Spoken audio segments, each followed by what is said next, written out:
Have you ever wondered how rates are calculated? Councils provide a wide range of services to the community. These services include maintaining roads, libraries, sport and recreation facilities, parks and playgrounds, planning and development assessment, waste collection, and economic development. To fund these services, the council receives income from grants, investment interest, and other income such as fees, animal registration, and fines. However, most of council's income is sourced from rates, which are taxes that are paid by each ratepayer.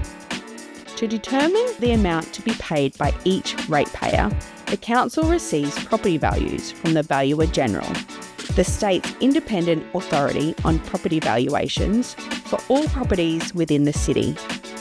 The property value is also known as capital value, which is the value of the land plus the value of any structures on this land, for example, a house.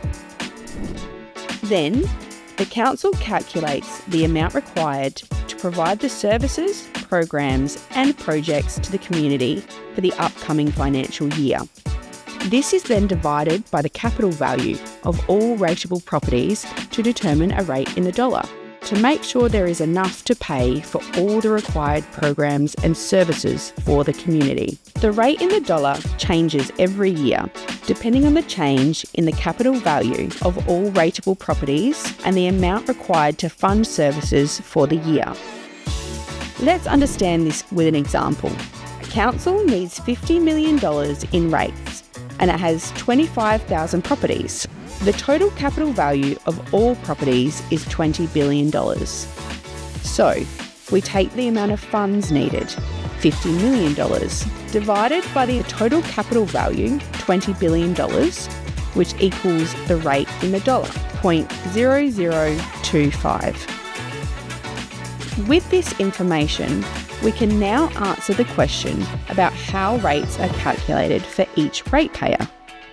To find out how much your rates will be for each year, you will need to multiply your property's capital value by the rate in the dollar.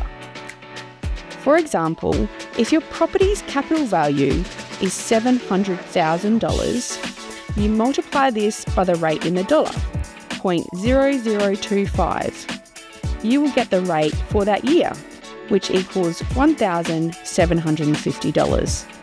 There are some exceptions, such as the minimum rate, which is the level of contribution each ratepayer makes for the services council provides.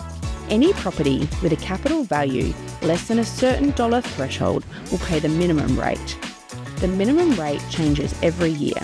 For example, if the capital value threshold was around $450,000, any property valued less than $450,000 would pay the minimum rate.